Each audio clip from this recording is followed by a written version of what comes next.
Hello ವೀಕ್ಷಕರೇ, notify me YouTube ಚಾನಲ್ಗೆ ಸ್ವಾಗತ. ನಿಮ್ಮ ಸ್ಕ್ರೀನ್ ಮೇಲೆ ನೀವು ನೋಡಿರುವ ಹಾಗೆ RBI ಇರ್ಬೋದು, ಸೌತ್ ಇಂಡಿಯನ್ ಬ್ಯಾಂಕ್ ಇರ್ಬೋದು, ಪಂಜಾಬ್ ನ್ಯಾಷನಲ್ ಬ್ಯಾಂಕ್ ಇರ್ಬೋದು, IBPS ಬ್ಯಾಂಕ್, ಈ 4 ಬ್ಯಾಂಕ್ ಸಹ ಫೆಬ್ರವರಿ ತಿಂಗಳಲ್ಲಿ ತಮ್ಮ ನೇಮಕಾತಿಯನ್ನು ಆರಂಭಿಸಲಾಗಿದೆ.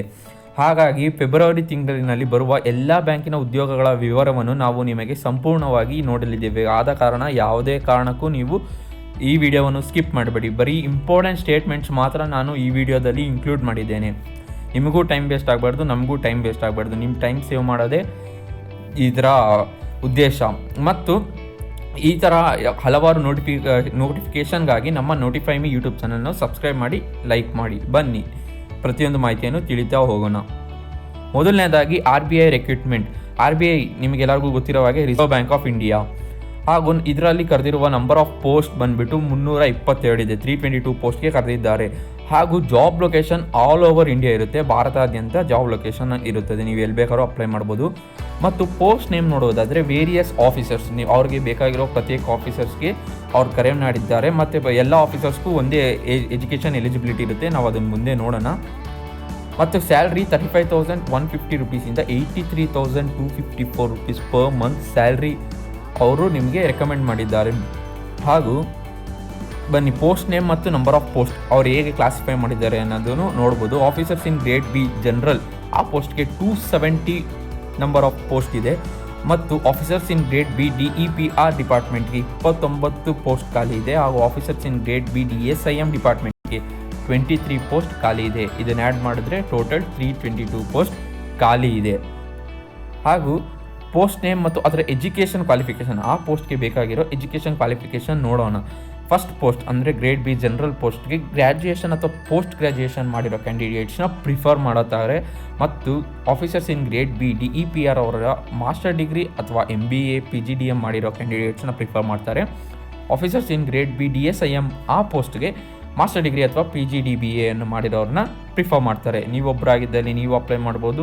ಸಂಪೂರ್ಣ ನೋಟಿಫಿಕೇಷನ್ ಡಿಸ್ಕ್ರಿಪ್ಷನ್ನಲ್ಲಿ ಲಿಂಕ್ ಕೊಟ್ಟಿದ್ದೇವೆ, ಅದನ್ನು ಸಂಪೂರ್ಣವಾಗಿ ಹೋಗಿ ಅದು ಕೊಟ್ಟಿರೋ ಫಾರ್ಮೆಟ್ನಲ್ಲೇ ನೀವು ಅಪ್ಲಿಕೇಶನನ್ನು ಸಲ್ಲಿಸಬಹುದು.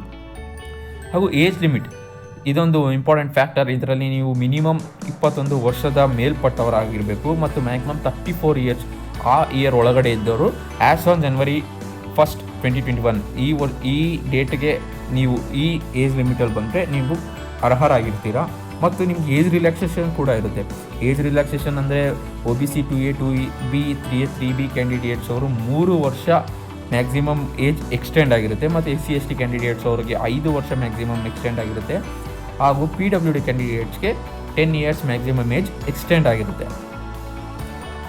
ಹಾಗೂ ಅಪ್ಲಿಕೇಶನ್ ಫೀಸ್ ನೋಡೋದಾದರೆ ನೀವು ಆನ್ಲೈನ್ ಮುಖಾಂತರನೇ ಕಟ್ಟಬೇಕು. ಆಫ್ಲೈನ್ ಅಪ್ಲಿಕೇಶನ್ ಫೀಸ್ ಅಲೋ ಇಲ್ಲ. ಮತ್ತು ಜನರಲ್ OBC EWS ಅಂದರೆ ಎಕನಾಮಿಕಲಿ ವೀಕರ್ ಸೆಕ್ಷನ್ ಕ್ಯಾಂಡಿಡೇಟ್ಸು 850 ರುಪೀಸ್ವರೆಗೂ ಅಪ್ಲಿಕೇಶನ್ ಫೀಸ್ ರೆಫರ್ ಮಾಡಿದ್ದಾರೆ. ಮತ್ತು SC ST PWBD ಕ್ಯಾಂಡಿಡೇಟ್ಸ್ಗೆ ಅವ್ರಿಗೆ 100 ರುಪೀಸ್ ಅಪ್ಲಿಕೇಶನ್ ಫೀ ಕೊಟ್ಟಿದ್ದಾರೆ. ನೀವು RBIನ ಸ್ಟಾಫ್ ಆಗಿದ್ದರೆ, ನೀವು ಅಲ್ಲೇ ಕೆಲಸ ಮಾಡ್ತಿದ್ರೆ ನಿಮ್ಗೆ ಯಾವುದೇ ಕಾರಣದ ಇದಿಲ್ಲ, RBIನ ಫೀಸ್ ಕಟ್ಟೋಗಿಲ್ಲ, ನೀವು ಡೈರೆಕ್ಟ್ ಅಪ್ಲಿಕೇಶನ್ನ ಹಾಕ್ಬೋದು.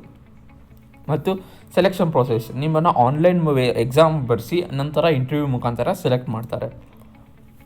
ಹಾಗೆ ಎರಡನೇ ಬ್ಯಾಂಕ್, ಮೊದಲನೇ ಬ್ಯಾಂಕ್ RBIದು ಒಂದು ಪೋಸ್ಟ್ ನೋಡ್ಕೊಂಬಂದ್ವಿ. RBIದು ಇನ್ನೊಂದು ಪೋಸ್ಟ್ ಕೂಡ ಇದೆ. ಇವಾಗ PNB ನ್ಯಾಷನಲ್ ಬ್ಯಾಂಕ್ನ ನೋಡೋಣ. ಪಂಜಾಬ್ ನ್ಯಾಷನಲ್ ಬ್ಯಾಂಕ್, ಇದರಲ್ಲಿ ನಂಬರ್ ಆಫ್ ಪೋಸ್ಟ್ ಬಂದ್ಬಿಟ್ಟು 100. ಇದು ಕೂಡ ಒಳ್ಳೆ ಆಪರ್ಚುನಿಟಿ. ಹಾಗೂ ಜಾಬ್ ಲೊಕೇಶನ್ ಇದು ಕೂಡ all over India. Punjab National bank ಎಲ್ಲಿ ಬೇಕಾದರೂ ಹಾಕ್ಬೋದು ನೀವು, ಎಲ್ಲ ಕಡೆ ಇದೆ. ಮತ್ತು post name manager security officer ಆ ಪೋಸ್ಟ್ಗೆ ಕರೆದಿದ್ದಾರೆ. ಮತ್ತು ಸ್ಯಾಲ್ರಿ ನೋಡೋದಾದರೆ 48,170 ರುಪೀಸಿಂದ 69,810 ರುಪೀಸ್ ಪರ್ ಮಂತ್. ಒಳ್ಳೆ ಸ್ಯಾಲ್ರಿ ಕೂಡ ಇದೆ.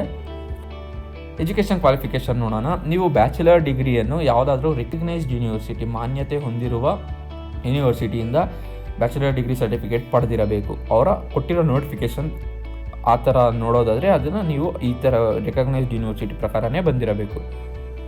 ಹಾಗೂ ಏಜ್ ಲಿಮಿಟ್ ಅದೇ ನಾವು ಜಾಬ್ ನೋಟಿಫಿಕೇಷನ್ ಏನು ನೋಡಿದ್ವಿ ಅದೇ ಏಜ್ ಲಿಮಿಟ್ ಕೂಡ ಇದಕ್ಕೆ ಇದೆ. ಮಿನಿಮಮ್ 21 ಇರಬೇಕು, ಮ್ಯಾಕ್ಸಿಮಮ್ 35 ಇರಬೇಕು ಆ್ಯಸ್ ಆನ್ 1 January 2021. ಇದಕ್ಕೂ ಕೂಡ ರಿಲ್ಯಾಕ್ಸೇಷನ್ ಇದೆ. ರಿಲ್ಯಾಕ್ಸೇಷನ್ ಬಂದುಬಿಟ್ಟು 5 ಇಯರ್ಸ್ SC ST ಕ್ಯಾಂಡಿಡೇಟ್ಸ್ ಇದೆ. OBC ಕ್ಯಾಂಡಿಡೇಟ್ಸ್ಗೆ 3 ಇಯರ್ಸ್ ಇದೆ. ಜನರಲ್ ಕ್ಯಾಂಡಿಡೇಟ್ಸ್ಗೆ ಯಾವುದೇ ಥರದ ಏಜ್ ರಿಲ್ಯಾಕ್ಸೇಷನ್ ಎಲ್ಲೂ ಇರಲ್ಲ. ಹಾಗೂ application fees pay fee through offline. ನೀವು ಇಲ್ಲಿ ಗಮನಿಸಬೇಕು, ಆಫ್ಲೈನ್ ಅಂತ ಕೊಟ್ಟಿದ್ದಾರೆ. ಲಾಸ್ಟ್ ನೋಟಿಫಿಕೇಷನಲ್ಲಿ ಆನ್ಲೈನ್ ಇತ್ತು, ಇದು ಆಫ್ಲೈನ್ ಇದೆ. ಮತ್ತು SC/ST ವುಮೆನ್ ಕ್ಯಾಂಡಿಡೇಟ್ಸ್ಗೆ 50 ರೂಪೀಸ್. ಆಲ್ ಅದರ್ ಕ್ಯಾಂಡಿಡೇಟ್ಸ್, ಅವರು OBC ಆಗಿರ್ಬೋದು, ಜನರಲ್ ಆಗಿರ್ಬೋದು, ಯಾರೇ ಇರಲಿ ಅವ್ರಿಗೆಲ್ಲ 500 ರೂಪೀಸ್ ಅಪ್ಲಿಕೇಶನ್ ಫೀಸ್ ಆಫ್ಲೈನ್ ಮುಖಾಂತರ. Selection process on the basis of interview ಮಾಡಿ ಸೆಲೆಕ್ಟ್ ಮಾಡ್ತಾರೆ. ಆನ್ಲೈನ್ ಎಕ್ಸಾಮ್ ಅಥವಾ ಆಫ್ಲೈನ್ ಎಕ್ಸಾಮ್ ಏನಿರೋದಿಲ್ಲ. ಹಾಗೂ ಇವಾಗ 3ನೇ ಬ್ಯಾಂಕ್ ನೋಡ್ತಾ ಇದ್ದೀವಿ. 3ನೇ ಬ್ಯಾಂಕ್ ಬಂದ್ಬಿಟ್ಟು IBPS recruitment 2021, IBPS bank, institute of banking personal selection. ಇದರಲ್ಲಿ ನಂಬರ್ ಆಫ್ ಪೋಸ್ಟ್ 6 ಇದೆ. ಹಾಗೂ job location all over India ಇದೆ. ಆಲ್ ಓವರ್ ಇಂಡಿಯಾದಲ್ಲಿ ಕರೆದಿದ್ದಾರೆ. ಪೋಸ್ಟ್ ನೇಮ್ ಅನಾಲಿಸ್ಟ್, ಪ್ರೋಗ್ರಾಮರ್ ಅಥವಾ ಇಂಜಿನಿಯರ್. ಇದು engineering related, banking commerce related ಅಲ್ಲ. ಮತ್ತು salary 35,400 to 54,126 rupees per month. Salary ಕೂಡ ಚೆನ್ನಾಗಿದೆ. ಬನ್ನಿ ಕ್ಲಾಸಿಫಿಕೇಷನ್ ನೋಡೋಣ. Post name analytics programmer, number of post 3 ಇರೋ. 6 ಪೋಸ್ಟಲ್ಲಿ 3 ಪೋಸ್ಟ್ ಅನಾಲಿಸ್ಟ್ ಪ್ರೋಗ್ರಾಮರ್ಗೆ ಇದೆ. ಅವ್ರ ಕ್ವಾಲಿಫಿಕೇಷನ್ ಬಂದುಬಿಟ್ಟು BE, BTech, MCA ಅಥವಾ MSc ಮಾಡಿರೋ ಕ್ಯಾಂಡಿಡೇಟ್ಸ್ನ ಪ್ರಿಫರ್ ಮಾಡ್ತಾರೆ. IT support system engineer number of post 1 ಇದೆ. IT ಇಂಜಿನಿಯರ್ಗೆ ನಂಬರ್ ಆಫ್ ಪೋಸ್ಟ್ 2 ಇದೆ. ಮತ್ತು ಇವರಿಬ್ಬರು ಕೂಡ BE ಅಥವಾ BTech ಮಾಡಿರೋರು ಅಪ್ಲೈ ಮಾಡ್ಬೋದು. Age limit basis of analyst programmer engineer job notification, ಅಂದರೆ ಅವ್ರು ಕೊಟ್ಟಿರೋ ಇಂಜಿನಿಯರಿಂಗ್ ಅನಾಲಿಸ್ಟ್ ಪ್ರೋಗ್ರಾಮ್ ಅಥವಾ ಇಂಜಿನಿಯರ್ ಅವರ ಜಾಬ್ ನೋಟಿಫಿಕೇಷನ್ ಪ್ರಕಾರ minimum 21 years, maximum 35 years. Same ಇದೆ 3 ಅಪ್ಲಿಕೇಶನ್ ಫೀಸ್ ನೋಡಿ, ಇರೋದು 6 ಪೋಸ್ಟೇ ಇರ್ಬೋದು, ಆದರೆ ಯಾವುದೇ ಥರದ ಅಪ್ಲಿಕೇಶನ್ ಫೀಸ್ ಇಲ್ಲ. ಈ ವಿಡಿಯೋ ಅಥವಾ ಈ ನೋಟಿಫಿಕೇಷನ್ ಎಷ್ಟೊಂದು ಜನಕ್ಕೆ ತಲುಪಿದೆಯೋ ಇಲ್ವೋ ನನಗಂತೂ ಗೊತ್ತಿಲ್ಲ. ಆದರೆ ನಿಮಗೆ ನೋಡ್ತಿದ್ದೀರಾ ಅಂದರೆ ನಿಮಗೆ ತಲುಪ್ತಿದೆ. ನೀವು ಅಪ್ಲಿಕೇಶನ್ ಸುಮ್ಮನೆ ಹಾಕೋದಾದರೂ ಹಾಕಿ, ನಿಮಗೆ ಡೌಟ್ ಇದ್ರೂ ನೀವು ಸೆಲೆಕ್ಟ್ ಆದರೆ ಅದು ನಿಮ್ಮ ಲಕ್. ಮತ್ತು selection process on the basis of online test, skill test and interview. Online test ಮಾಡ್ತಾರೆ, ಸ್ಕಿಲ್ ಟೆಸ್ಟು ಮಾಡ್ತಾರೆ, ಕೊನೆಯದಾಗಿ ಇಂಟರ್ವ್ಯೂ ಮಾಡಿ ಸೆಲೆಕ್ಟ್ ಮಾಡ್ತಾರೆ. 4ನೇದಾಗಿ ಮತ್ತೆ RBI bank, reserve bank of India. ಇದು ಬೇರೆ ಪೋಸ್ಟ್ಗೆ. ನಂಬರ್ ಆಫ್ ಪೋಸ್ಟ್ ಇದು 48 ಖಾಲಿದೆ. ಫಸ್ಟ್ ನೋಡಿ ಇದು 322 ಏನೋ ಇತ್ತು. Job location all over India ಇದೆ. ಪೋಸ್ಟ್ ನೇಮ್ ಜೂನಿಯರ್ ಇಂಜಿನಿಯರ್, ಅಂದರೆ ಅವರು ಸಿವಿಲ್ ಅಥವಾ ಎಲೆಕ್ಟ್ರಿಕಲ್ ಡಿಪಾರ್ಟ್ಮೆಂಟ್ ಅವರು, ಇಂಜಿನಿಯರಿಂಗ್ ಬ್ರಾಂಚಿಗೆ ಸೇರಿದವರು. ಸ್ಯಾಲ್ರಿ ಆ್ಯಸ್ ಪರ್ ನಾರ್ಮ್ಸ್, ಅಂದರೆ ಪ್ರತ್ಯೇಕವಾಗಿ ಆ ಪೋಸ್ಟ್ಗೆ ಆ ಸ್ಯಾಲ್ರಿ ಇದೆ. ಅದೇನೇನಂತ ನೋಡೋಣ ಬನ್ನಿ. ಎಜುಕೇಷನ್ ಕ್ವಾಲಿಫಿಕೇಷನ್ ಅವರು ಕೊಟ್ಟಿರೋ RBI ರಿಕ್ರೂಟ್ಮೆಂಟ್ ನಾರ್ಮ್ಸ್, ಅಂದರೆ ಅವ್ರು ಏನು ಕೊಟ್ಟಿದ್ದಾರಲ್ಲ, ನೀವು ಸಿವಿಲ್ ಅಥವಾ ಎಲೆಕ್ಟ್ರಿಕಲ್ ಮಾಡಬೇಕಂತ, ಆ ಎಜುಕೇಷನ್ ಕ್ವಾಲಿಫಿಕೇಷನ್ನ ಮಾನ್ಯತೆ ಇರುವ ಯೂನಿವರ್ಸಿಟಿಯಿಂದ ಪಡೆಯಬೇಕು. ಏಜ್ ಲಿಮಿಟ್ ಕೂಡ ಆ್ಯಸ್ ಪರ್ ರಿಕ್ರೂಟ್ಮೆಂಟ್ ನಾರ್ಮ್ಸ್, ಅಂದರೆ ನೀವು ನೋಟಿಫಿಕೇಷನಲ್ಲಿ ನೋಡಿ ನಿಮಗೆ ಎಷ್ಟೊಂದು ಏಜ್ ಲಿಮಿಟ್ಸ್ ಇರುತ್ತೆ. ಪ್ರತ್ಯೇಕ ರಿಲಿಜಿಯನ್ ಆಗಿರ್ಬೋದು, ಪ್ರತ್ಯೇಕ ರೀಜನಲ್ಲಿ ಬರ್ಬೋದು ನೀವು. ಅದು ಎಲ್ಲರಿಗೂ ಸಪ್ರೇಟ್ ಏಜ್ ಲಿಮಿಟ್ಸ್ ಇರುತ್ತೆ. ಅದಕ್ಕೋಸ್ಕರ ಆ್ಯಸ್ ಪರ್ ನಾರ್ಮ್ಸ್ ಅಂತ ಕೊಟ್ಟಿರ್ತಾರೆ. ಡಿಸ್ಕ್ರಿಪ್ಷನ್ ಅಥವಾ ಡಿಸ್ಕ್ರಿಪ್ಷನಲ್ಲಿ ನೋಟಿಫಿಕೇಷನ್ ಲಿಂಕ್ ಇದೆ. ಆ ನೋಟಿಫಿಕೇಷನ್ ಸಂಪೂರ್ಣವಾಗಿ ಓದಿದ್ರೆ ನಿಮಗೆ ಸಿಗುತ್ತೆ. ಅಪ್ಲಿಕೇಶನ್ ಫೀಸ್, ಇದಕ್ಕೂ ಕೂಡ ಯಾವುದೇ ಥರ ಅಪ್ಲಿಕೇಶನ್ ಫೀಸ್ ಇಲ್ಲ. ನೀವು ಅಪ್ಲೈ ಸಾಧಾರಣವಾಗಿ ಮಾಡ್ಬೋದು. ಮತ್ತು 5ನೇದಾಗಿ ಸೌತ್ ಇಂಡಿಯನ್ ಬ್ಯಾಂಕ್ ನಿಮಗೂ ಗೊತ್ತಿರೋ ಹಾಗೆ ಪಾಪ್ಯುಲರ್ ಬ್ಯಾಂಕ್. ಅದರಲ್ಲಿ ನಂಬರ್ ಆಫ್ ಪೋಸ್ಟ್ 4 ಇದೆ. ನೀವು ಇನ್ನೂ ಒಂದು ಸೌತ್ ಇಂಡಿಯನ್ ಬ್ಯಾಂಕ್, ಇನ್ನೂ 2 ಇದೆ ಸೌತ್ ಇಂಡಿಯನ್ ಬ್ಯಾಂಕ್ ಪೋಸ್ಟ್ಗಳು, ಅದನ್ನು ಕೂಡ ನೋಡೋಣ. ಸ್ಕಿಪ್ ಮಾಡೋಕ್ಕೆ ಹೋಗಬೇಡಿ. Job location all over India. Post name collection and recovery officers. ಮತ್ತು ಸ್ಯಾಲ್ರಿ ಆ್ಯಸ್ ಪರ್ ನಾರ್ಮ್ಸ್, ಅಂದರೆ ಅವ್ರಿಗೆ ಅದೇ ಹೇಳಿದಾಗೆ ನೋಟಿಫಿಕೇಷನಲ್ಲಿ ಪ್ರತ್ಯೇಕವಾಗಿ ಡಿವೈಡ್ ಮಾಡಿರ್ತಾರೆ ಸ್ಯಾಲ್ರಿ, ಇಂಥವ್ರಿಗೆ ಇಂಥದ್ದು ಅಂತ. ನೀವು ಯಾವ ಪೋಸ್ಟ್ ಹೋಗ್ತೀರೋ ಅವ್ರಿಗೆ ಆ ಪ್ರಕಾರ ಇರುತ್ತೆ. Education qualification as per south Indian bank official notification, candidate should have completed graduation. ನೀವು ಗ್ರ್ಯಾಜುಯೇಷನಿಂದ ಯಾವ್ದಾದ್ರು ಮಾನ್ಯತೆ ಪಡೆದಿರೋ ಯೂನಿವರ್ಸಿಟಿಯಲ್ಲಿ ಮುಗಿಸಿರಬೇಕು. ಏಜ್ ಲಿಮಿಟ್, ನಿಮಗೆ ಪ್ರತ್ಯೇಕವಾದ ಜಾಬ್ಗೆ ಪ್ರತ್ಯೇಕವಾದ ಏಜ್ ಲಿಮಿಟ್ ಇದೆ. ಅದನ್ನೆಲ್ಲ ನೋಟಿಫಿಕೇಷನಲ್ಲಿ ಇದೆ. ಹಾಗೂ application fee pay through online, ಅಂದರೆ ಅಪ್ಲಿಕೇಶನ್ ಫೀಸ್ ಇದೆ. ಪ್ರತ್ಯೇಕ ಜಾಬ್ಗೆ ಆ ಥರದೇ ಆದಂಥ ಅಪ್ಲಿಕೇಶನ್ ಫೀಸ್ ಇದೆ. ಅದನ್ನೆಲ್ಲ ನೀವು ಆನ್ಲೈನಲ್ಲೇ ಪೇ ಮಾಡಬೇಕು. ಅದು ಅಪ್ಲಿಕೇಶನ್ ಫೀ ಏನಂತಿದೆ ಅಂತಂದರೆ ಆಲ್ ಕ್ಯಾಂಡಿಡೇಟ್ಸ್ಗೆ 800 ರೂಪೀಸ್ ಇದೆ. ಮತ್ತು ಬೇರೆಯವ್ರಿಗೆ ಯಾವುದೇ ಥರದ್ದಿಲ್ಲ. ಮತ್ತು ಸೌತ್ ಇಂಡಿಯನ್ ಬ್ಯಾಂಕದು ಇನ್ನೊಂದು ಪೋಸ್ಟ್ ನೋಡೋದಾದರೆ, ಆ ಪೋಸ್ಟಲ್ಲಿ 22 ಹುದ್ದೆಗಳಿಗೆ ಕರೆ ನೀಡಲಾಗಿದೆ. Job location all over India ಇದೆ. ಮತ್ತು ಪೋಸ್ಟ್ ನೇಮ್ ಆಫೀಸರ್ಸ್ ಅಥವಾ ಎಕ್ಸಿಕ್ಯೂಟಿವ್ POS. ಹಾಗೂ ಸ್ಯಾಲ್ರಿ ನೋಡೋದಾದರೆ ಆ್ಯಸ್ ಪರ್ ನಾರ್ಮ್ಸ್. ಇದು ಸ್ಯಾಲ್ರಿ ಆ್ಯಸ್ ಪರ್ ನಾರ್ಮ್ಸ್, ಅಂದರೆ ನೋಟಿಫಿಕೇಷನಲ್ಲಿ ಅವ್ರವ್ರಿಗೆ ಆದಂಥ ಸ್ಯಾಲ್ರಿ ನಿಗದಿಪಡಿಸಿರ್ತಾರೆ. ಹಾಗೂ ಗ್ರ್ಯಾಜುಯೇಷನ್ ಅಥವಾ MBA ಯಾವುದಾದ್ರೂ ರೆಕಗ್ನೈಸ್ಡ್ ಯೂನಿವರ್ಸಿಟಿಯಲ್ಲಿ ಮಾಡಿರಬೇಕು. ಎಜುಕೇಷನ್ ಕ್ವಾಲಿಫಿಕೇಷನ್ ಅಂದರೆ ನಿಮ್ಮ ಅರ್ಹತೆ ಆಗಿರಬೇಕಂದ್ರೆ. ಮತ್ತು ಪೋಸ್ಟ್ ನೇಮ್ ಮತ್ತು ಏಜ್ ಲಿಮಿಟ್ ನೋಡೋದಾದರೆ ಹೆಡ್ ಪಾಸ್ಟ್ ಅಂದರೆ ಎಕ್ಸಿಕ್ಯೂಟಿವ್ POS ಅಲ್ಲಿ ನೀವು ಹೆಡ್ ಆಗಬೇಕಂತಂದರೆ ನಿಮ್ಮ ಏಜ್ ಲಿಮಿಟ್ ಮ್ಯಾಕ್ಸಿಮಮ್ 45 ಇಯರ್ಸ್ ಆಗಿರಬೇಕು. ಅಂತಂದರೆ ನೀವು ಮಿನಿಮಮ್ ಒಂದಿಷ್ಟು ಎಕ್ಸ್ಪೀರಿಯೆನ್ಸನ್ನು ಹೊಂದಿರಬೇಕು. First head product and service ಆಗಬೇಕಂದ್ರೆ ಮ್ಯಾಕ್ಸಿಮಮ್ 40 ಇಯರ್ಸ್ ಆಗಬೇಕು. ಈಗೂ ಕೂಡ ನೀವು ಮೊದಲೇ ಎಕ್ಸ್ಪೀರಿಯೆನ್ಸ್ ಹೊಂದಿದರೆ ಬೆಟರ್ ಅಂತ ಅನಿಸುತ್ತೆ. ಮತ್ತು ಪ್ರಾಡಕ್ಟ್ ಸೇಲ್ಸ್ ಮ್ಯಾನೇಜರ್ಗೆ ಫ್ರೆಶರ್ಸ್ ಆದರೂ ಆಗ್ಬೋದು ಅನಿಸುತ್ತೆ, ಯಾಕಂದರೆ ಮ್ಯಾಕ್ಸಿಮಮ್ ಏಜ್ ಲಿಮಿಟ್ 35 ಇಯರ್ಸ್ ಇದೆ. ಅಪ್ಲಿಕೇಶನ್ ಫೀಸ್ನ ಆನ್ಲೈನಲ್ಲೇ ಪೇ ಮಾಡಬೇಕು. ಹಾಗೂ ಅಪ್ಲಿಕೇಶನ್ ಫೀಸ್ ಆಲ್ ಕ್ಯಾಂಡಿಡೇಟ್ಸ್ ಎಲ್ಲರಿಗೂ ಕೂಡ 800 ರೂಪಾಯಿ ಅಪ್ಲಿಕೇಶನ್ ಫೀಸ್ ಇದೆ. ಲಾಸ್ಟ್ ಪೋಸ್ಟಲ್ಲೂ 800 ರೂಪಾಯಿ ಇತ್ತು ಎಲ್ಲರಿಗೂ ಕೂಡ. ಮತ್ತೆ ಇನ್ನೊಂದು ಪೋಸ್ಟ್ ಕರೆದಿದ್ದಾರೆ ಸೌತ್ ಇಂಡಿಯನ್ ಬ್ಯಾಂಕ್ನಲ್ಲಿ. ನಂಬರ್ ಆಫ್ ಪೋಸ್ಟ್ 10 ಇದೆ. Job location as usual all over India. Post name ಬಂದುಬಿಟ್ಟು probationer officer, legal officer. Salary as per norms. ಅವರು ಕೂಡ ಅವರು ಪ್ರತ್ಯೇಕವಾಗಿ ಅವರು ರೀಜನಲ್ಲಿ, ಈ ರೀಜನ್ ಅವ್ರಿಗೆ ಇಂಥ ಪೋಸ್ಟ್ ಬೇಕಾಗಿದೆ ಅಂದರೆ ಆ ರೀಜನಲ್ಲೆಲ್ಲ ಡಿವೈಡ್ ಮಾಡ್ಕೊಂಡಿರ್ತಾರೆ ಸ್ಯಾಲ್ರಿಯನ್ನು. ಎಜುಕೇಷನ್ ಕ್ವಾಲಿಫಿಕೇಷನ್ ನೀವು LLBಯನ್ನು ಯಾವ್ದಾರು ರೆಕಾಗ್ನೈಸ್ಡ್ ಯೂನಿವರ್ಸಿಟಿಯಲ್ಲಿ ಮಾಡಿರಬೇಕು. LLB ಲೀಗಲ್ ಆಫೀಸರ್ ಬೇಕಾಗಿರ್ತಾರೆ. ಏಜ್ ಲಿಮಿಟ್ ಬೇಸಿಸ್ ಆಫ್ ಅವ್ರು ಕೊಟ್ಟಿರೋ ಲೀಗಲ್ ಆಫೀಸರ್ ನೋಟಿಫಿಕೇಷನ್ ಪ್ರಕಾರ candidate should not be more than age of 28 years. ನೀವು 28 ವರ್ಷದ ಮೇಲ್ಪಟ್ಟದವರು ಆಗಿರಬಾರ್ದು. ಮತ್ತು ಏಜ್ ಲಿಮಿಟ್ ಅದೇ ಹೇಳ್ದಂಗೆ 28 ಮೇಲ್ಪಟ್ಟದ ಆಗಿರಬಾರ್ದು. ಮತ್ತು ಏಜ್ ರಿಲ್ಯಾಕ್ಸೇಷನ್ ನೋಡೋದಾದರೆ SC/ST ಕ್ಯಾಂಡಿಡೇಟ್ಸ್ ಅವರು 5 ವರ್ಷದ ತನಕ ರಿಲ್ಯಾಕ್ಸೇಷನ್ ಇರುತ್ತದೆ. OBC ಜನರಲ್ ಅವ್ರಿಗೆ ಯಾವುದೇ ರಿಲ್ಯಾಕ್ಸೇಷನ್ ಇರಲ್ಲ, 28 ಲಾಸ್ಟ್ ಆಗಿರುತ್ತೆ. ಅಪ್ಲಿಕೇಶನ್ ಫೀಸನ್ನು ಆನ್ಲೈನಲ್ಲೇ ಕಟ್ಟಬೇಕು. ಅಪ್ಲಿಕೇಶನ್ ಫೀಸ್ ನೋಡೋದಾದರೆ ಜನರಲ್ OBC ಅವರಿಗೆ 800 ರೂಪಾಯಿ ಇದೆ, SC/ST ಕ್ಯಾಂಡಿಡೇಟ್ಸ್ಗೆ 200 ರೂಪಾಯಿ ಇದೆ.